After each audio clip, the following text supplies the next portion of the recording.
berkualitas itu perusahaan juga harus memahami bahwa kualitas itu nggak hanya satu aspek, jadi terdiri dari beberapa aspek seperti dimensi performa, daya tahan, dan juga fitur.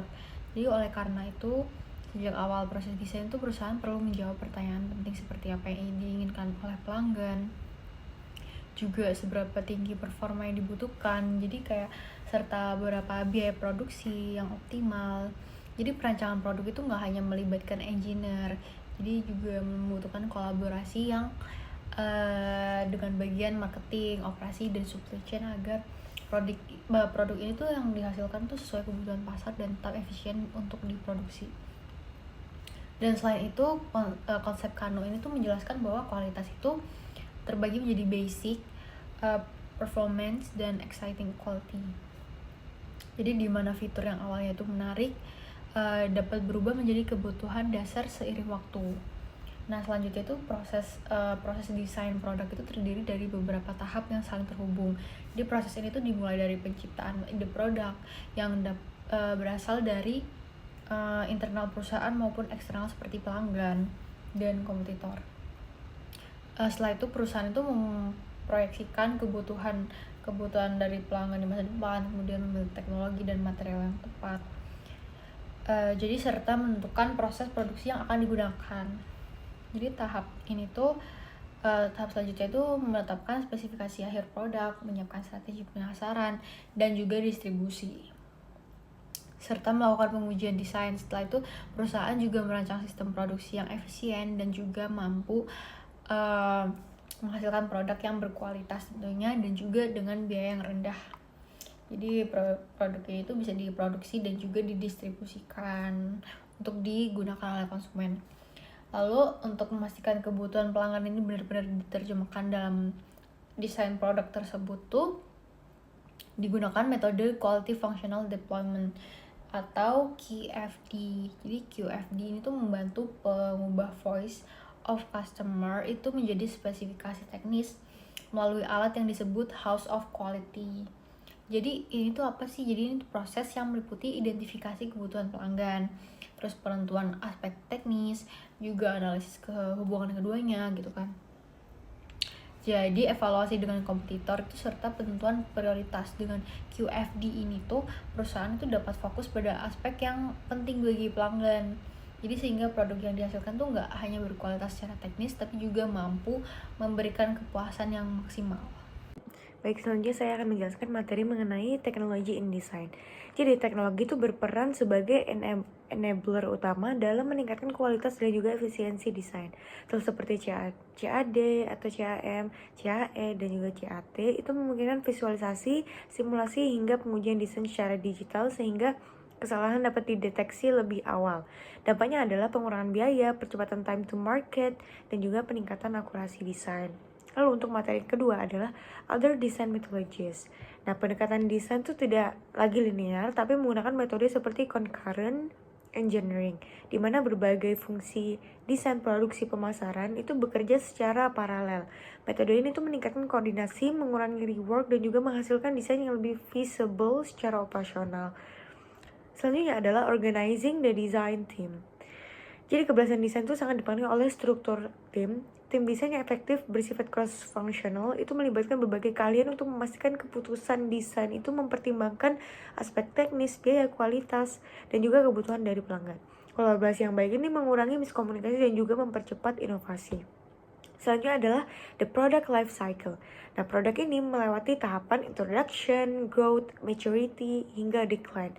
Setiap tahap itu membutuhkan strategi yang berbeda termasuk inovasi dan redesign. Perusahaan harus terus mengembangkan produk baru atau meningkatkan produk lama agar tetap kompetitif dan juga relevan di pasar.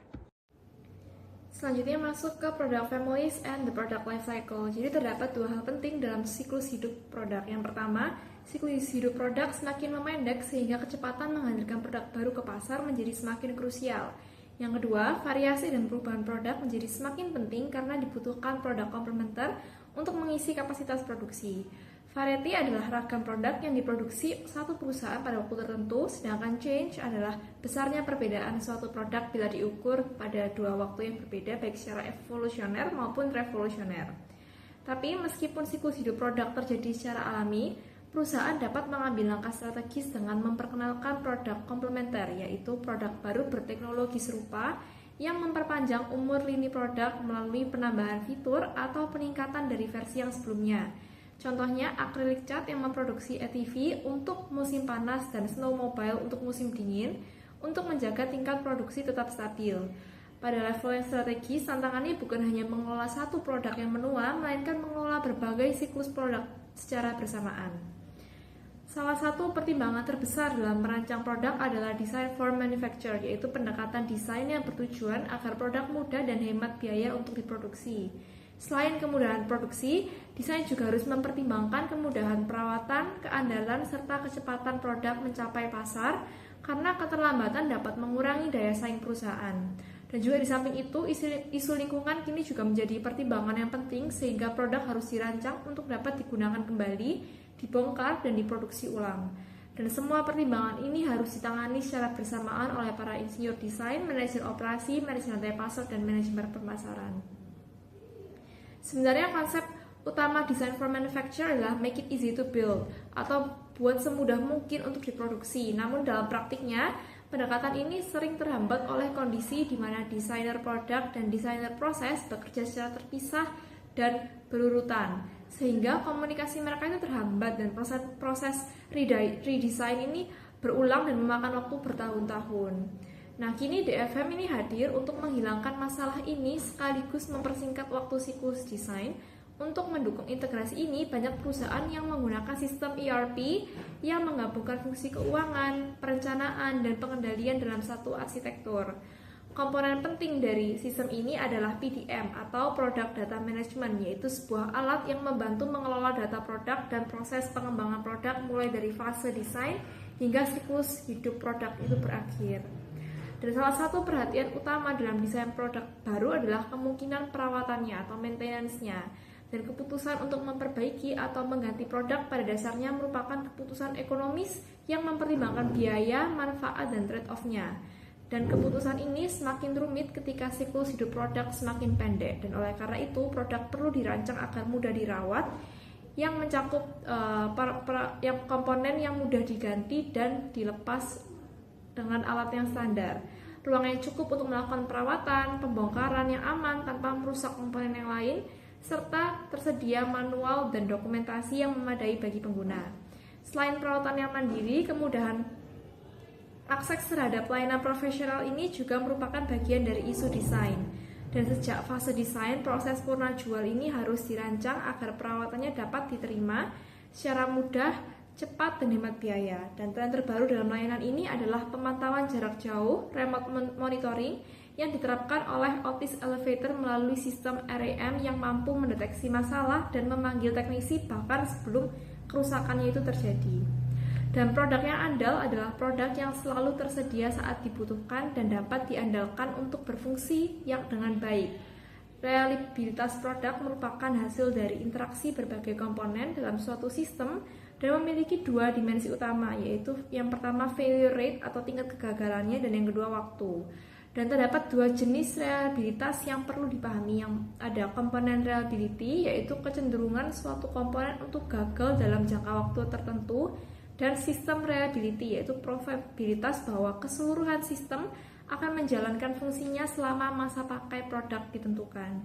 Dan keduanya ini diukur pada tingkat yang berbeda. Reliabilitas komponen bersifat parsial, sedangkan reliabilitas sistem dihitung dari agregasi seluruh komponen yang ada. Pembahasan berikutnya adalah alat analisis keandalan atau Reliability Analysis Tools. Terdapat banyak cara untuk membuat desain produk menjadi lebih andal. Nah, metodologi utama ini mencakup Failure Modes and Effects Analysis, serta Fault Tree Analysis, dan juga Failure Modes, Effects, and Criticality Analysis. Nah, mari kita bahas yang pertama, yaitu Failure Modes and Effects Analysis atau FMEA. FMEA adalah metode yang secara sistematis mempertimbangkan setiap komponen dari sebuah sistem, mengidentifikasi, menganalisis, dan mendokumentasikan kemungkinan mode kegagalan dalam sistem tersebut beserta efek dari masing-masing kegagalan. Pendekatan ini merupakan analisis dari bawah ke atas atau bottom to up, yang dimulai dari tingkat detail terendah di mana sistem dirancang lalu bergerak ke atas.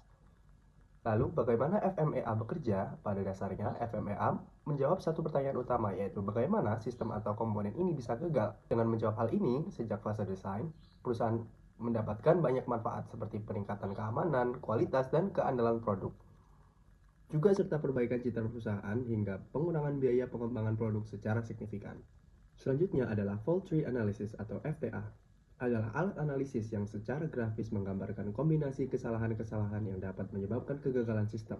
Alat ini menunjukkan probabilitas kegagalan sistem yang disebabkan oleh suatu kejadian. Dan karena akurasinya, alat ini sangat sering digunakan dalam industri yang menuntut keamanan tinggi seperti kedirgantaraan, elektronik, dan nuklir. Alat analisis yang ketiga adalah Failure Modes, Effects and Criticality Analysis atau FMECA. FMECA merupakan metode ekstensif untuk menilai mode kegagalan dengan memberikan peringkat pada setiap kemungkinan mode berdasarkan dua hal: probabilitas terjadinya kegagalan dan tingkat keparahan, atau kritisitas. Tujuan utamanya adalah untuk mengembangkan prioritas tindakan perbaikan berdasarkan estimasi risiko, sehingga tim desain tahu di mana mereka harus memfokuskan sumber daya mereka. Beranjak ke topik berikutnya, yaitu Product Traceability and Recall Procedures, atau keterlacakan produk dan prosedur penarikan kembali. Keterlacakan produk dan prosedur penarikan merupakan aspek yang sangat krusial dalam desain produk, terutama karena ini adalah isu utama terkait keselamatan konsumen. Jika terjadi masalah yang membahayakan setelah produk dipasarkan, lembaga keselamatan produk seperti CPSC dapat memaksa perusahaan untuk menarik kembali produk mereka berdasarkan nomor seri identifikasi atau lini produk tertentu. Tanpa kemampuan melacak komponen produk, proses recall ini mustahil untuk dilakukan dengan efisien. Nah, topik terakhir kita adalah Environmental Considerations in Design atau pertimbangan lingkungan dalam desain. Di era modern ini, perancangan produk diwajibkan untuk memikirkan dampak ekologis dari produk yang mereka buat sejak tahap paling awal. Hal ini melibatkan desain produk yang lebih ramah lingkungan, misalnya memikirkan bagaimana produk tersebut bisa didaur ulang, dibongkar, dan digunakan kembali komponennya setelah masa pakainya habis demi mendukung keberlanjutan. Sebagai kesimpulan, memastikan keadilan produk melalui alat-alat mutakhir seperti FMEA dan FTA, memiliki sistem pelacakan recall yang ketat, serta merancang dengan mempertimbangkan masa depan lingkungan adalah langkah-langkah yang wajib dikuasai oleh perusahaan.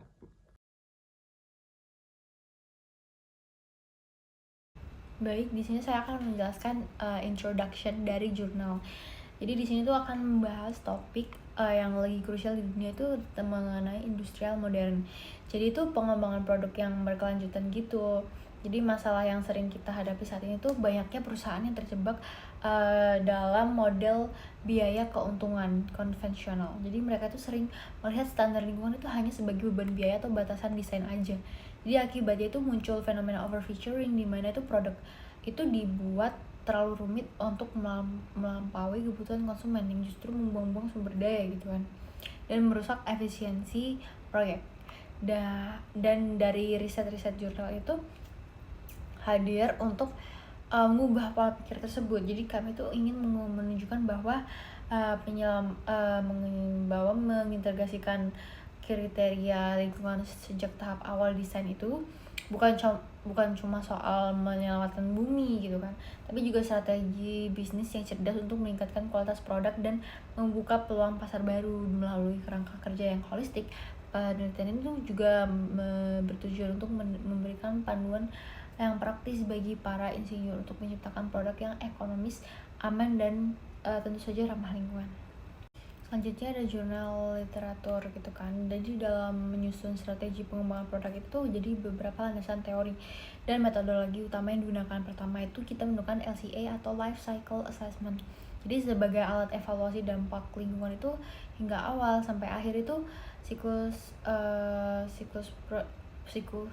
hidup produk itu untuk memastikan aspek keamanan digunakan metode FMEA. Itu sebuah teknik yang sangat efisien dalam mendeteksi potensi kegagalan sistem bahkan sebelum kegagalan itu terjadi gitu kan. Selanjutnya itu menjembatani keinginan konsumen dan dengan kebutuhan lingkungan. Jadi digunakannya ACQFD. Itu tuh metode yang memastikan bahwa spesifikasi teknis produk itu tetap sejalan dengan standar yang berkelanjutan. Jadi namun dalam proses desain ini sering muncul konflik yang kepentingan gitu. Jadi misalnya ingin bahan kuat tapi ringan gitu kan. Disinilah metode TRIS itu berperan untuk memberikan solusi inovatif tanpa mengorbankan kualitas. Jadi gitu, memiliki solusinya. Terakhir itu semua pilihan desain tersebut akan dinilai secara objektif menggunakan fuzzy top sys. Jadi sebuah sistem pengambilan keputusan yang mampu mengurangi ketidakteraturan data. Gabungan dari metode-metode inilah yang mengisi celah penelitian selama ini, jadi menciptakan sebuah sistem desain yang benar-benar terintegrasi dan fokus pada kebutuhan pelanggan sekaligus kesehatan planet kita. Berikutnya adalah Proposed Methodology. Untuk memecahkan masalah dalam desain produk, jurnal ini mengusulkan sebuah metodologi kerangka kerja terintegrasi yang menggabungkan 5 alat analitik, yaitu FMEA, ACQFD, TRIZ, LCA, dan Fuzzy top sys. Alur kerja metodologi ini sangat sistematis. Langkah pertama, produk yang sudah ada dievaluasi menggunakan Failure Mode and Effects Analysis atau FMEA.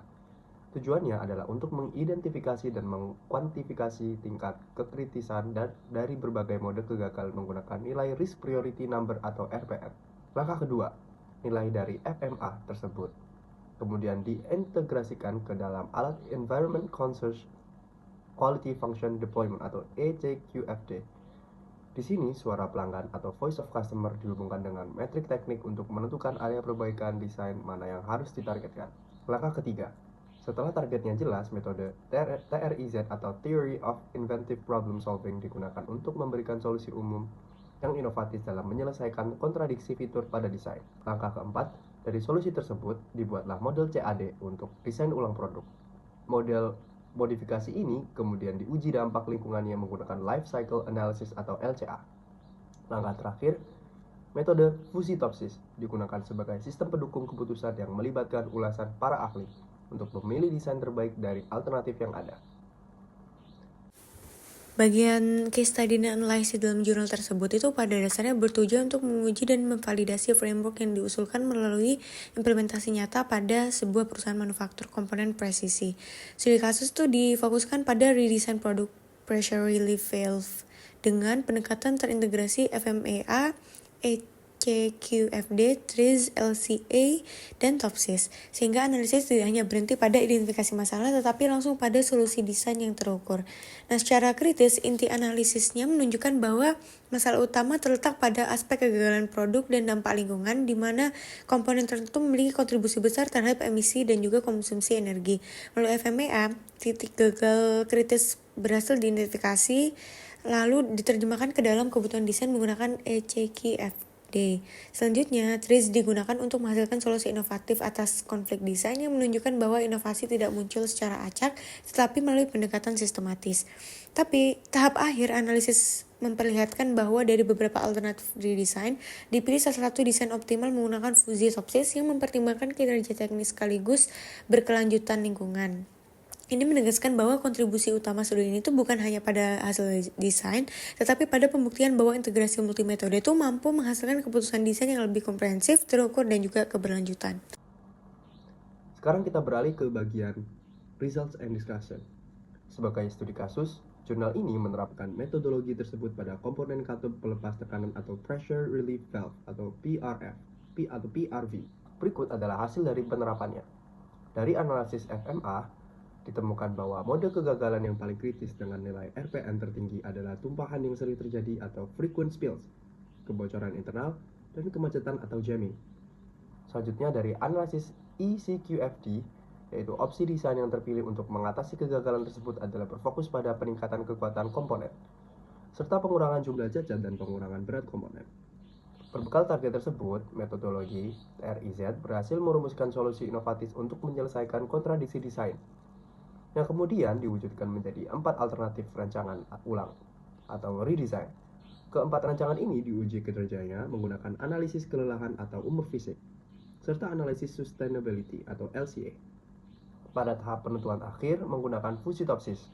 Keempat alternatif desain tersebut dievaluasi berdasarkan 6 kriteria, yaitu berat, keberlanjutan, masa pakai produk, kemampuan manufaktur, efektivitas biaya, dan kecerdikan desain. Hasil akhirnya, desain alternatif 4 atau redesign 4 berhasil terpilih sebagai rancangan terbaik karena mendapatkan nilai closeness coefficient tertinggi yaitu 0,541. Untuk implikasi dari jurnal review-nya, secara teoritis penelitian ini menghasilkan sebuah kerangka kerja yang baru yang menggabungkan 4 metode sekaligus, ada FMEA, QFD, TRIZ, dan Fuzzy-Topsys. Nah, untuk mendukung pengembangan produk yang lebih berkelanjutan, penelitian ini mengingatkan bahwa dampak lingkungan dan sosial dari sebuah produk harus sudah dipikirkan sejak awal proses desain, bukan belakangan. Namun sayangnya, meskipun banyak pendekatan yang sudah tersedia, industri masih jarang mengadopsinya. Oleh karena itu, studi ini hadir untuk mendorong perusahaan agar lebih serius dalam merancang produk yang mempertimbangkan aspek keberlanjutan secara menyeluruh. Untuk di sisi praktisnya, penelitian ini memberi pesan penting kepada para manajer dan pelaku industri bahwa inovasi tidak bisa dijalankan dengan cara yang sama di semua perusahaan.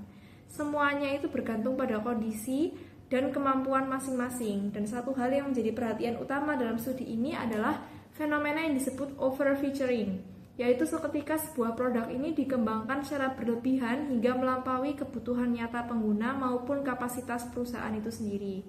Dan kondisi ini terbukti berbahaya karena dapat menurunkan kualitas produk dan menghambat jalannya proyek. Dan sebagai solusi, penelitian ini menawarkan pendekatan terpadu yang memadukan isi QFD, TRIZ, dan FMEA sehingga kebutuhan pelanggan bisa diterjemahkan secara lebih tepat menjadi spesifikasi teknis yang realistis dan berkelanjutan.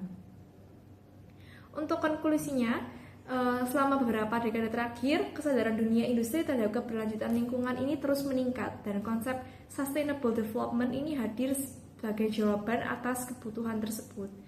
Sebuah pendekatan yang berusaha menyeimbangkan pertumbuhan ekonomi, kepentingan sosial politik, dan kelestarian lingkungan secara bersamaan, termasuk melalui perubahan cara kita mengembangkan dan menggunakan teknologi baru. Dalam penelitian ini, kerangka kerja yang dikembangkan berhasil mengintegrasikan 4 metode, FMEA, ECQFD, TRIZ, dan Fuzzy-Topsys. Dan FMEA ini digunakan untuk mengidentifikasi zona kegagalan kritis berdasarkan peringkat RPN, di mana kebocoran internal dan tumpahan menjadi yang paling beresiko. Yang ECQFD kemudian digunakan untuk mengevaluasi pilihan desain dengan kesimpulan bahwa bobot dan cacat produk perlu dikurangi sementara kekuatan komponen yang lain perlu ditingkatkan. Lalu untuk yang TRIZ berperan dalam menyelesaikan kontradiksi desain dan menghasilkan 8 solusi inovatif. Dan yang terakhir untuk yang Fuzzy-Topsys ini digunakan untuk memilih desain terbaik dari 4 alternatif yang layak dan hasilnya menunjuk redesign 4 sebagai pilihan yang paling optimal. Dan keseluruhan proses ini membuktikan bahwa kerangka kerja yang diusulkan memang layak dan mampu mendukung pengembangan produk yang inovatif sekaligus berkelanjutan. Kedepannya, metode ini dinilai berpotensi untuk diterapkan pada berbagai bidang rekayasa lain seperti pengembangan perangkat lunak, topologi jaringan, hingga manufaktur microchip. Dan penelitian ini juga telah berhasil mengotomatisasi sebagian proses melalui pemrograman berbasis studi kasus dan pengembangan lebih lanjut untuk otomatisasi keseluruhan proses masih sangat terbuka untuk dilakukan.